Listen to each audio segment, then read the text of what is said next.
Hello, Hello, Sal. How are you doing? What's up, George? You don't have to boot the last guest for me. Now I feel bad. No. I thought you. I didn't know if you were gonna. You were a little bit late, so I thought I would. We would do the Spanish panel. But no, go right ahead. You have the floor. Oh, okay, cool. Thanks for having me, man. And I appreciate everything you guys put this together. I think these sorts of events and conferences are even more important nowadays. Hopefully, next year when this coronavirus nonsense goes away, hopefully we can do this in person. But I just want to speak real quick about why I think Bitcoin Cash is really the best choice and the only choice really for agorists and for counter-economic purposes. To be honest with you, I was sort of surprised when I was sort of asked to speak here because I'm not a computer scientist or a cryptographer. I'm not a blockchain developer or a coder. I'm not any of those things. Really, I'm just an agorist. And what that means is we just look for ways to engage the black and gray markets in order to peacefully subvert or undermine the red and pink markets, the state apparatus. Insofar as like gray markets go specifically, and that's what we're talking about when we're dealing with cryptocurrencies, what we're trying to do is we're looking for goods or services that are legal but highly regulated. And then what we try to do is we try to step in with unregulated alternatives, usually at a cheaper cost and or a higher quality. Now, I believe, and I think like if I could convey one point in my few minutes today, this would be it. I believe that if Gandhi can bring the British Empire to its knees by utilizing gray market salt, well then there's surely no reason why you and I can't bring the modern state to its knees by utilizing gray market currencies. I don't know if you guys are familiar with architecture, but even if you aren't, you've probably heard the term Keystone before. A keystone is just the brick that sits atop an archway. It sort of holds everything together, locks the other bricks in place. But what's remarkable about the keystone is that an archway, the structure itself isn't actually weight bearing until the keystone is in place. But once it is, then we can dig tunnels under rivers and we can drive trains and cars on top of these things. So they become very strong very quickly just because of one brick. Well, in my view, when we examine the state apparatus, the keystone is the central bank, right? It really is the glue that holds everything together. And if you guys saw Jeffrey Tucker's talk, he did a great job walking through this. But, it is true that even in a sound monetary system, any and every state will always and necessarily pose a threat to us. But in a fiat monetary system, that threat becomes expanded, right? It's much more immediate. It's much more severe. And you can think about it like the Gambinos or whatever gang is local to your neck of the woods, right? We all know that these are bad guys, but we can imagine how much worse they would be if they were endowed with a successful counterfeiting operation, right? They would be able to hire more goons and expand their territory and get their hands into other illicit activities that they were previously unable to.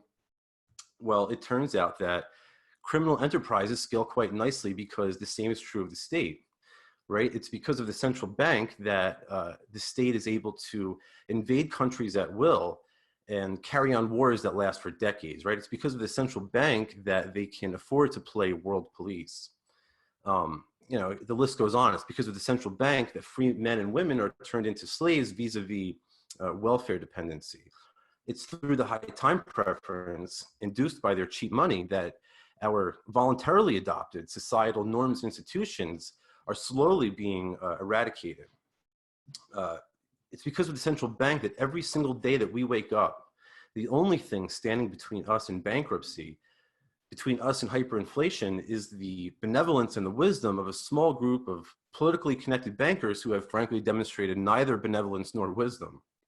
So to the agorists, this is truly just an absolutely intolerable situation. And what we try to do is we're looking for gray market alternatives that will sort of relieve this problem, sound monetary alternatives. So then the question quickly becomes, well, which monetary alternative should we be promoting? Which one has the best chance of disintermediating the state? And to answer that question, we have to turn to the economists. Carl Menger, the founder of the Austrian school, who's famous for, among other things, his regression theorem, he writes that a commodity has to have some sort of utility, some use value, prior to it becoming money. Well, in the case of Bitcoin, no one really knew what that utility was, right? In the beginning, the first few years there, it sort of really was just kind of magic internet money. That is until Ross Ulbricht came along. He showed us what you can do with a peer-to-peer currency, right? He showed us that you can have these uncensorable transactions. You can have a truly free and open marketplace. And we can have the Agora if we actually want it. So that's why I think it's so important to stress the utility of cryptocurrencies as a means of exchange.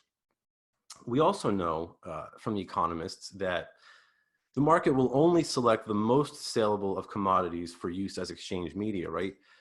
Mises spoke about the inevitable tendency of the market to narrow itself down until only one commodity remains, and he called this money. So this is sort of like a cheat sheet for agorists. You can think about it like that. If we know what salability is, if we know what the most saleable commodity is, then we can sort of just pick that and run with it and develop that, right? Well, in order to determine what the most saleable commodity is, we have to know what criteria determine salability. So again, we turn to Menger. In this little book on the origins of money, which everybody should read, everybody in the Bitcoin Cash community, it's like a must read. But in this little book, he says that he leaves us with two lists of factors that constrain the salability of commodities. One list is a list of factors that constrains the salability of commodities through space, and another is a list of factors that constrains the salability of commodities through time. So in regards to the former, the limits on spatial salability, one of the things he talks about is, he warns us about the cost incurred in transport. So here he's talking about transaction fees. So we can immediately dismiss from consideration all of the sound monetary alternatives that have high transaction fees. And when he talks about temporal salability, he speaks about, he tells us to be cognizant of their susceptibility to political and social censorship. And this is why gold and precious metals aren't used as exchange media anymore.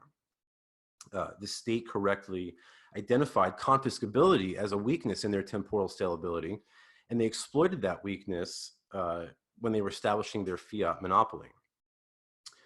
So basically what I'm trying to say to sum up this point is if you line up all of the different alternatives to fiat currency, to slave notes, and you use Menger's criteria as a sort of checklist, you quickly come to the conclusion that the most saleable commodity, the one that has the best chance of disintermediating the bank, of getting rid of the cancer that is the central bank, is Bitcoin Cash. So that's why I think agorists should be focusing on the use, promotion, and development of Bitcoin Cash. Since I have time, I also want to get into real quick the counter-economic potential for tokenization, specifically the tokenization of securities and assets. Per Byland, who spoke earlier at this event, brilliantly, by the way, on entrepreneurship. If you haven't seen that talk, check it out. He wrote an article quite a while back in which he identified two types of counter-economic strategies. The first was the vertical strategy, which is just the creation of local production facilities that bypass state regulations, and the second would be the horizontal strategy, which is just the peer-to-peer unregulated exchange. So we have things like the blockchain miner. You're locally producing a currency, and then you have individuals using it as a means of exchange, and we see how potent that can be in a counter-economic sense. The same thing, by the way, is true of 3D printers, right? That's the 3D printer is your local production facility, and you have individuals printing firearms and exchanging them on a free and open market, and that's disintermediating firearms legislation.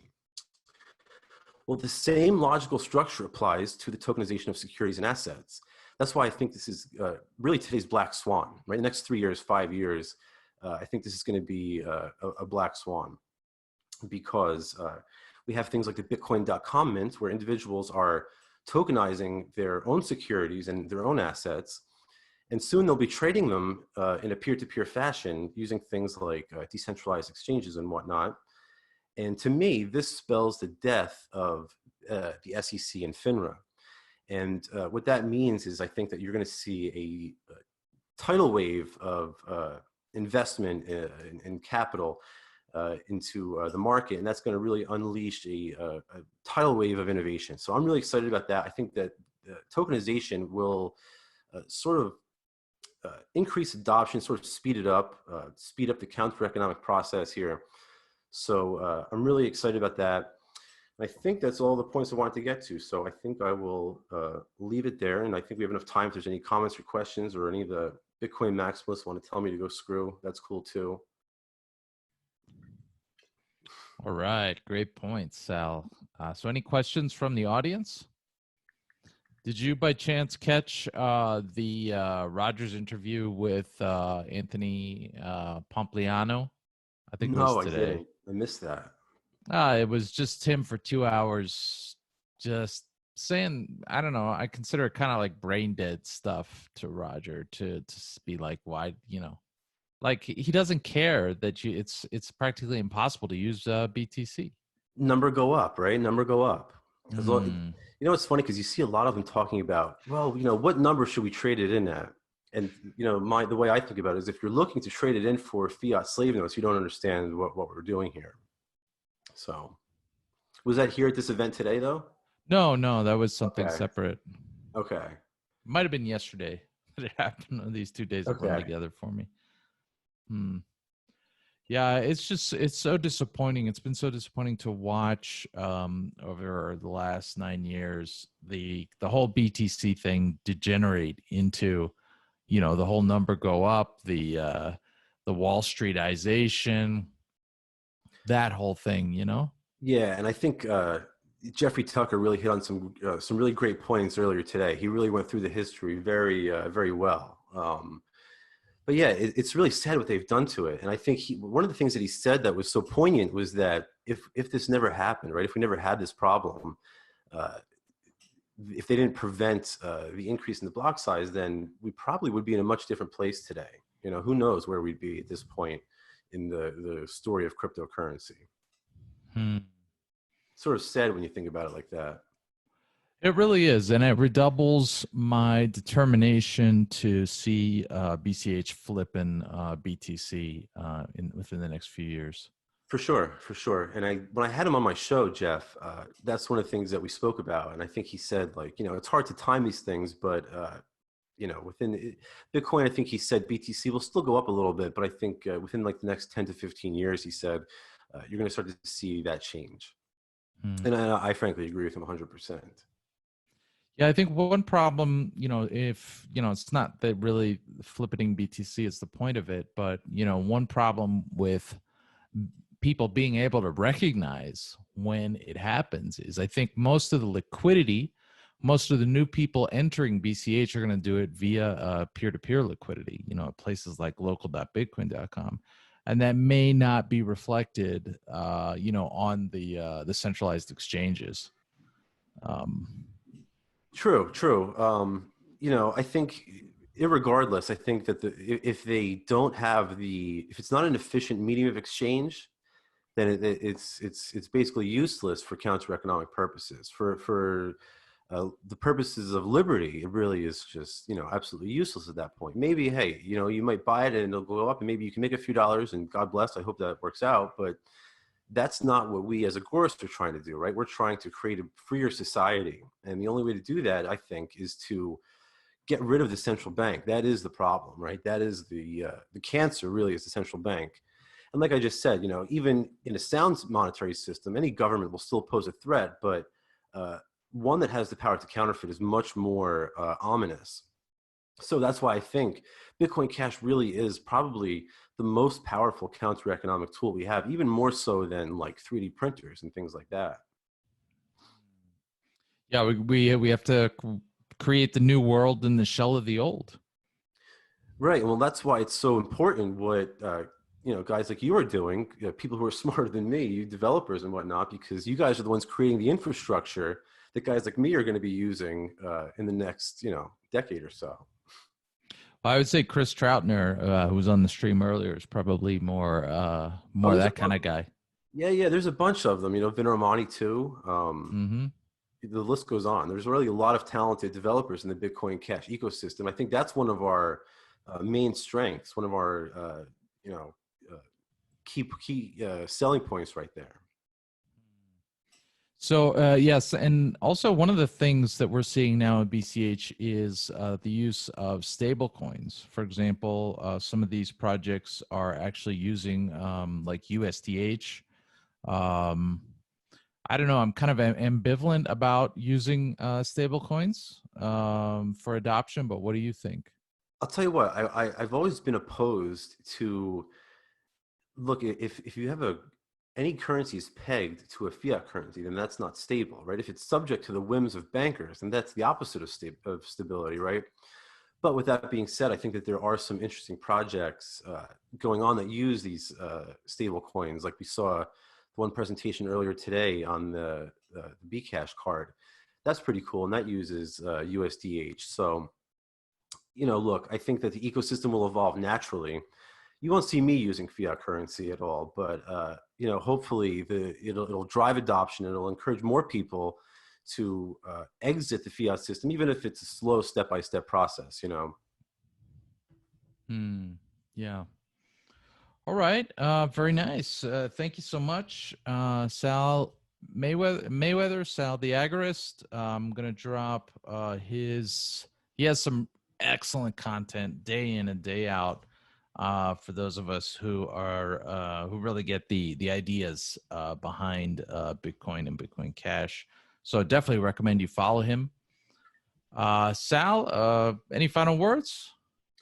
No, thank you for having me. I appreciate it, and happy 4th Day, happy Independence Day. All right. Thanks, Sal. Really appreciate you joining us. Thanks, buddy.